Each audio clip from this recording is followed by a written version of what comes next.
Hudson, and take up tab 4, SJR 1114, on public financing for campaigns of candidates for elective statewide office. Senator Hudson, you're recognized to explain the bill. Thank you, Mr. Chairman. Senate Resolution 1114 proposes an amendment to the state constitution to repeal the public financing program for statewide elections.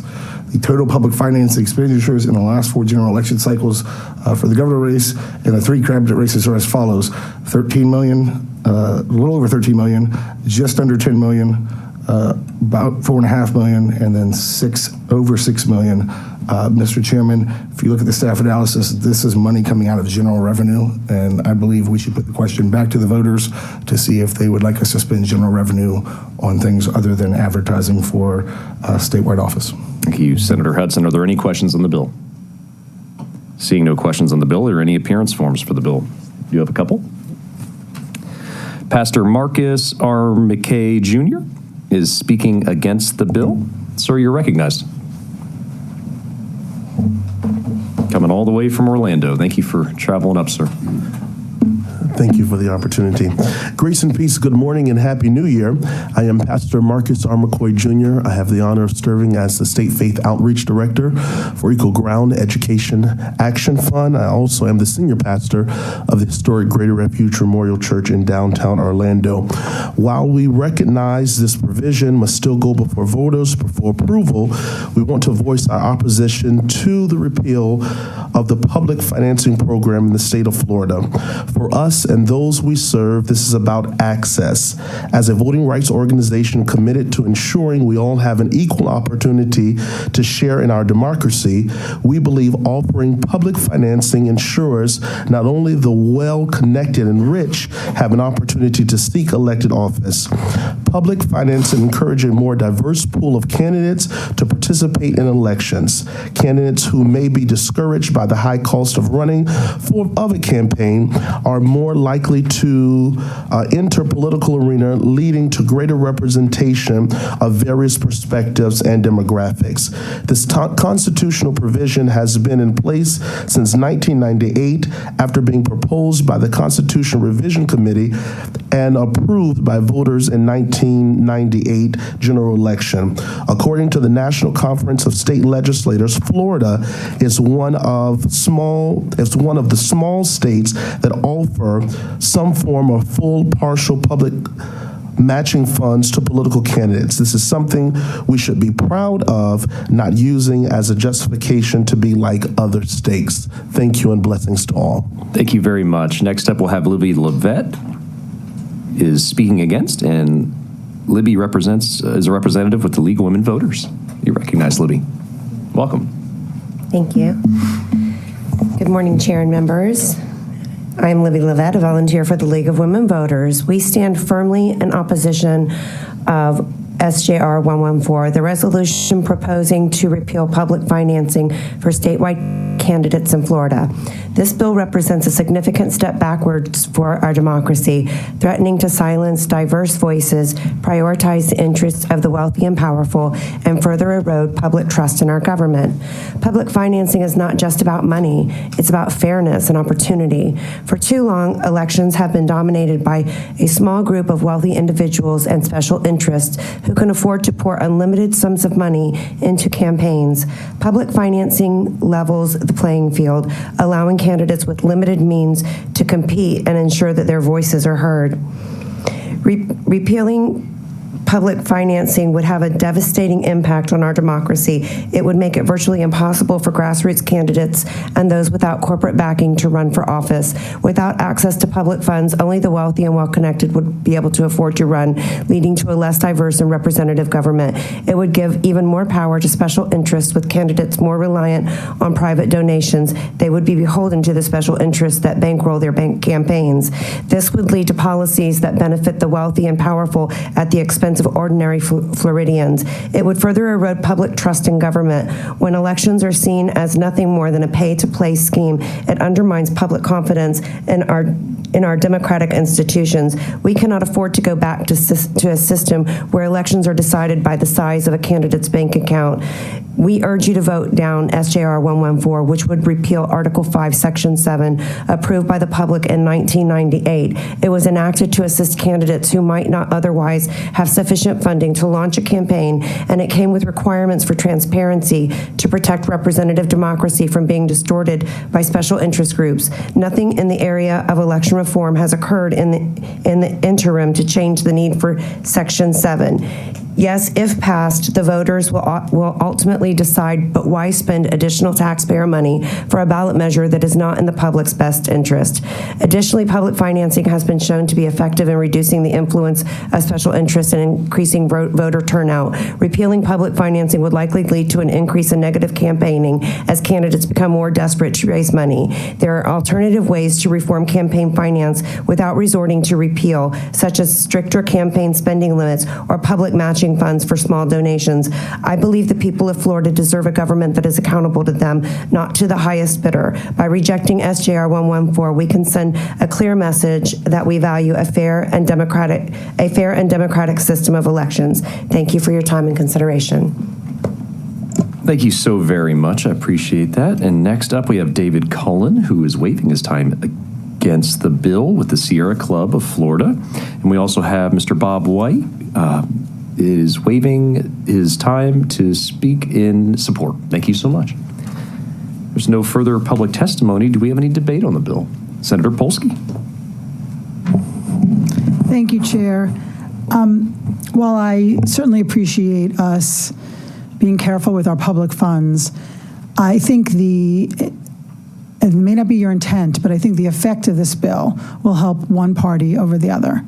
It is very clear that the Republican Party has a lot more money funding outside groups, special interest groups who help pay for campaigns than the Democratic Party has in Florida.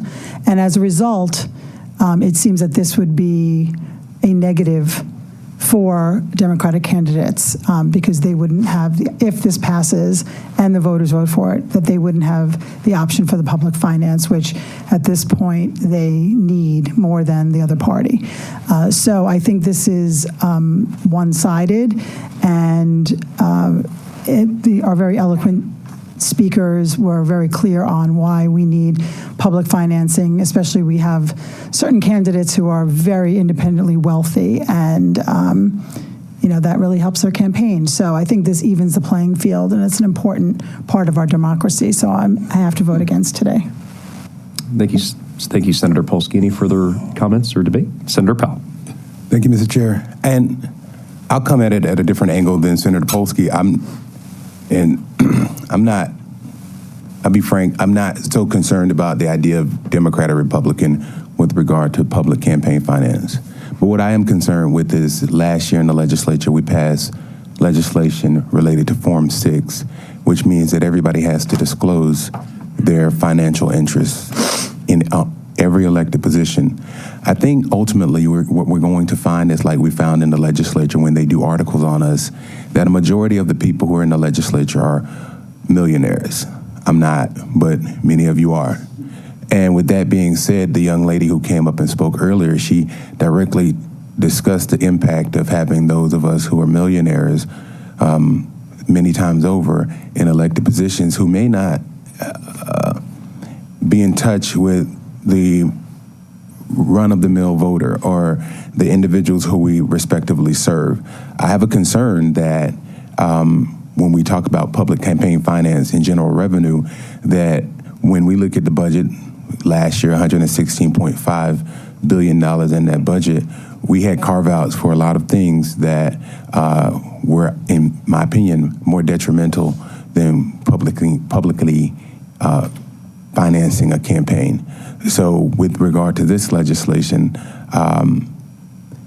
I know it has to go before the voters, but for me today, there's so many concerns that I have with regard to this and with regard to where we're going in terms of service. Think about the legislature, what we do, the amount of money we receive.